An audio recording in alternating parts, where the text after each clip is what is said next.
We got the Bears going up against the Giants. I'm starting to lose track of how many times I've said the Giants have no chance this season.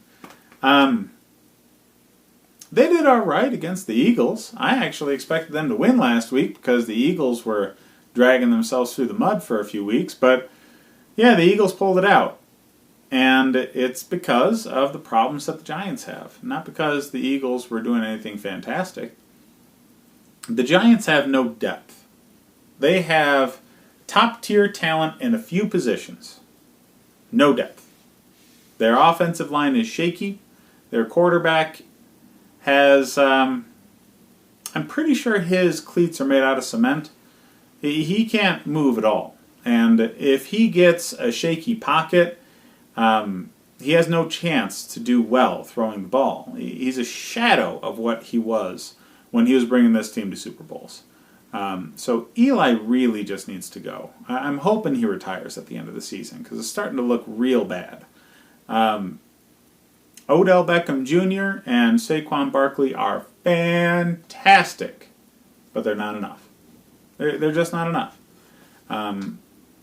The defense has shown flashes of being okay, not good. This team very much relies on Saquon Barkley doing anything and everything to keep them alive in games long enough to miracle out a win towards the end. And that's just not going to happen.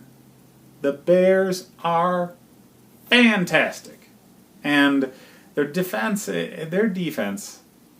is probably the only one worth talking about this year in an offense-first league. Somehow, with all the rule changes and the offensive focus of the officials, the Bears have managed to create a dominant defense for this era. This is Chicago's thing.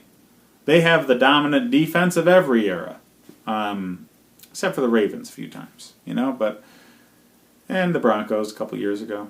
But yeah, the Bears are synonymous with good defense, and getting Khalil Mack just solidified that. The offense doesn't need to do much in order to win games.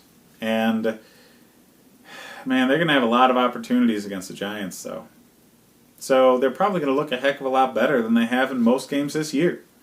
So start the Bears' offensive players. Robinson, as long as he's healthy, he got dinged up a little bit. And check the injury report. Keep an eye on it. But if he's healthy, start him. There's nobody on the Giants that can stop him.